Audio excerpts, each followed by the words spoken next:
Richard Whitmore had everything a man could buy.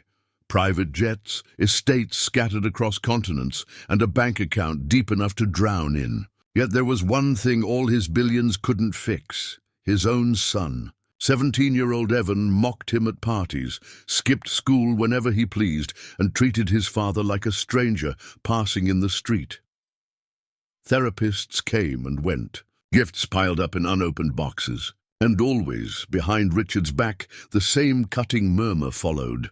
A man who built empires. Can't even handle his own kid.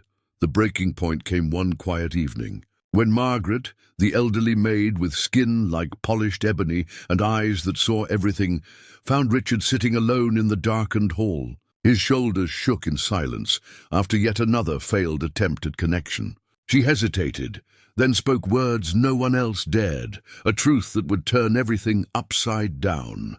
From that moment, the course of their lives began to shift. Before we dive deeper, if you're new here, don't forget to hit that subscribe button. Your support lets us share stories that touch hearts and change perspectives. And if this journey moves you, leave a comment below or share it with someone who needs to hear it. Now, let's step inside the Whitmore world.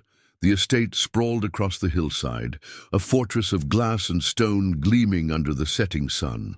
Inside, chandeliers spilled golden light onto marble floors, so polished they reflected every flicker of movement. Servants drifted through the corridors like ghosts, present but unseen. At the far end of a long mahogany table sat Richard Whitmore, a man whose empire had been forged through daring deals and iron resolve. Gold cufflinks glinted at his wrists. The watch on his arm could have bought a family a home. Across from him lounged Evan Whitmore, head bowed, hoodie shadowing his face. Headphones sealed him off from the world, while his fork scraped idly against a plate of untouched food. Richard cleared his throat, the sound ricocheting off crystal glasses. "How was school?" he asked, voice too formal for a father. No answer. Only the faint thump of bass leaking from Evan's earbuds. Margaret lingered in the doorway, dusting a spotless cabinet.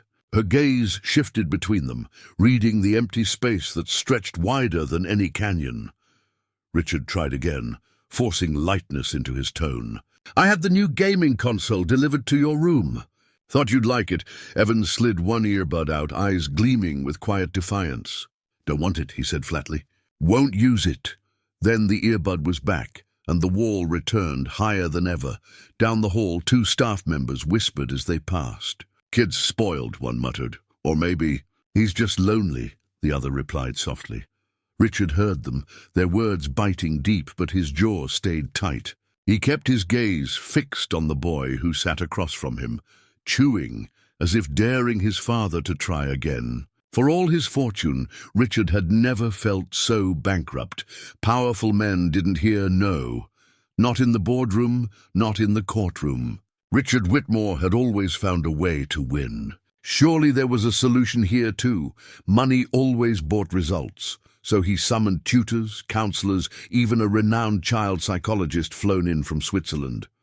They studied Evan with charts and calm voices, asking questions that made the boy roll his eyes. One afternoon, Richard paced outside the study, adjusting the perfect knot in his tie as another expert sat with Evan inside. When the door finally opened, the man's expression was tight, measured. "Mr. Whitmore," he said carefully, "there's nothing clinically wrong with your son. He's angry, yes. Rebellious, sure. But he isn't broken," the specialist said, his voice calm but firm. "What he needs can't be bought."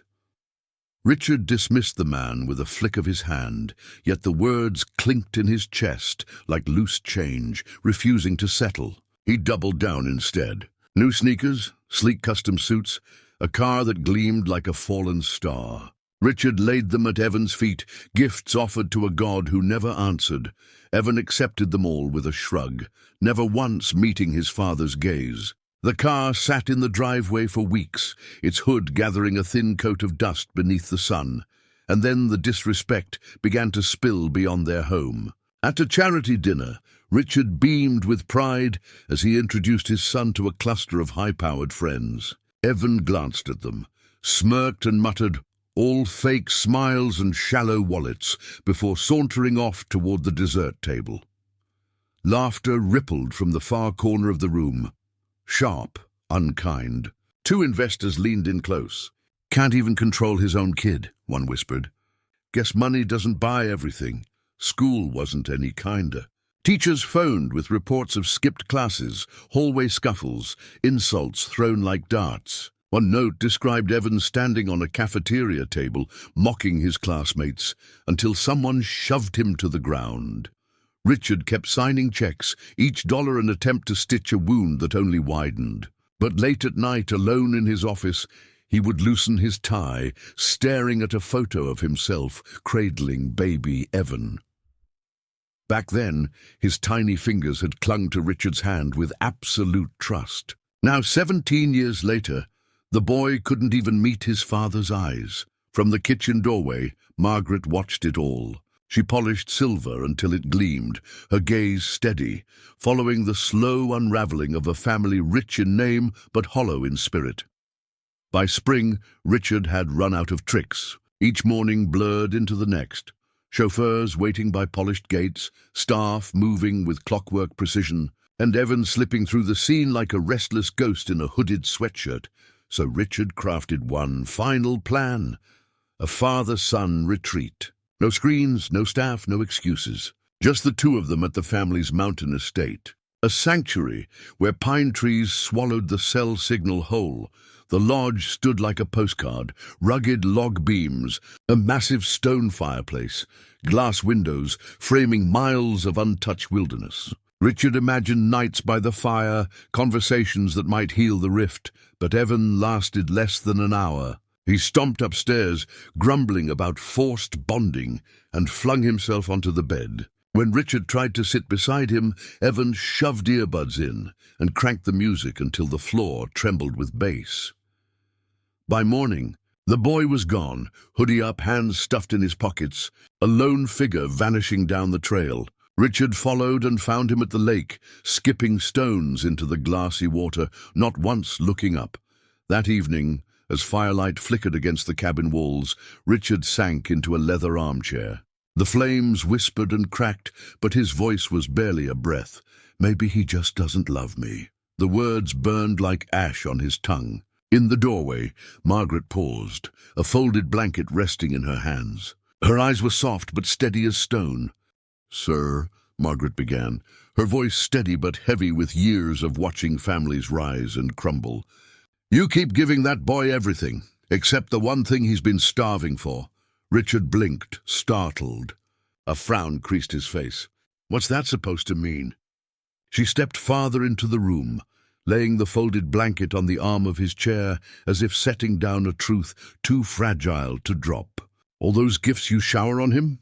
They don't mean a thing if you're not truly there," she said quietly. Richard let out a short, brittle laugh. "I've been there. I brought him here, didn't I? I spend time—" "No, sir," she interrupted gently, but there was steel under her calm. "You spend money, not time. You've been everywhere but beside him. Meetings, flights, handshakes. Meanwhile, your boy's been raising himself." The fire cracked softly, throwing shadows across the room.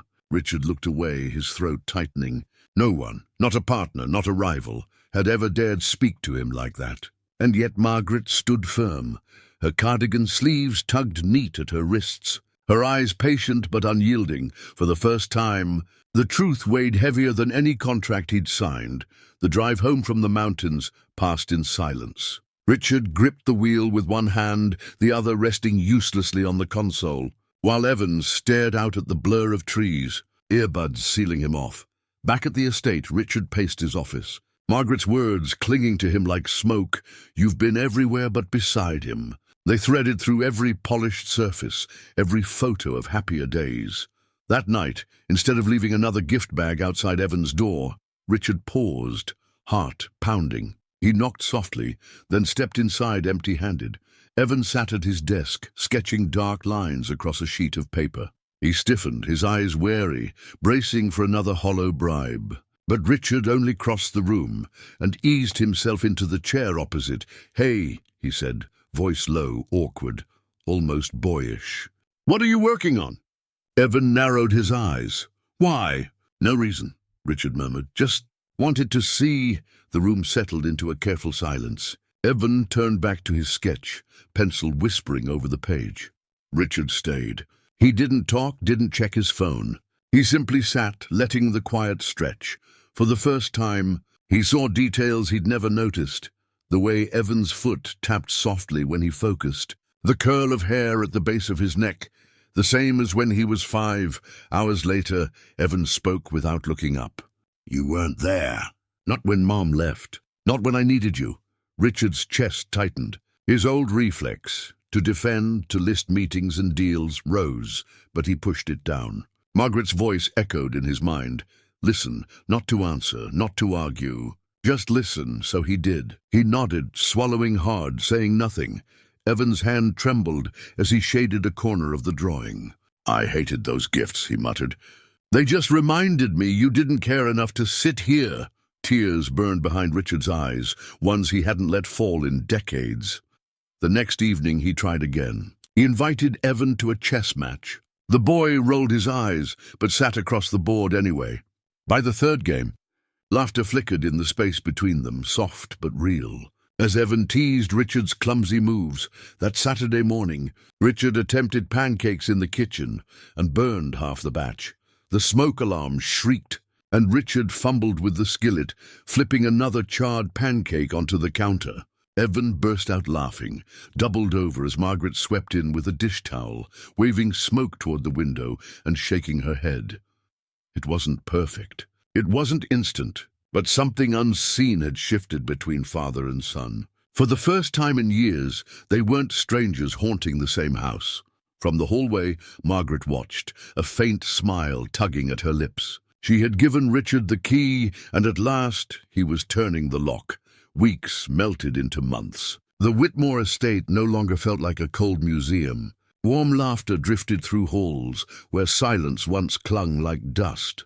Calls from Evan's teachers brought new stories, not about fights or skipped classes, but about focus, effort, and even kindness. He was showing up, handing in assignments, apologizing to kids he'd mocked before. The boy who once sneered from the back row now sat up front, raising questions that surprised everyone, including himself. Evenings at home were different too. Richard stopped filling dinners with awkward chatter about business or sliding expensive gifts across the table. Instead, he asked about Evan's day, and more importantly, he listened. Some nights, Evan talked for 5 minutes. Other nights, only 1, but every word was genuine. One evening, Richard invited a few close friends for a quiet dinner. The last time Evan had sat among them, he'd thrown barbs like knives. This time he shook hands, spoke with calm confidence, and cracked a joke that sent the table into laughter. From the edge of the room, Richard's friends exchanged raised brows. 2 waiters clearing plates whispered, "Kid's a different person." Or maybe the father changed first, the other replied. Richard heard them, and for once the words didn't sting. They felt true and right. Later that night, father and son sat together on the porch, watching twilight fade into a sky peppered with stars. Evan leaned back, hands laced behind his head. "You know," he said, smirking, "you're not so bad when you're actually around." Richard chuckled, but his eyes blurred with warmth. It wasn't a grand declaration, not 3 shining words etched in stone. But to him, it was rarer than any deal he'd ever signed. Behind the curtains, Margaret stood quietly, her face lit with quiet joy. She didn't need thanks. The proof was right there. A boy and his father finally seeing each other after years of shadows. In the end, the Whitmore fortune hadn't saved them. Presence hadn't fixed what was broken. Presence had. And for Richard Whitmore, that was the richest treasure of his life. He didn't need another car, another mansion, or another zero in his accounts. All he needed was to keep showing up. Presence had healed his son's heart in a way money never could. If this story touched you, like the video so others can find it, subscribe for more powerful stories, and share it with someone who might need this reminder. Love isn't bought, it's lived.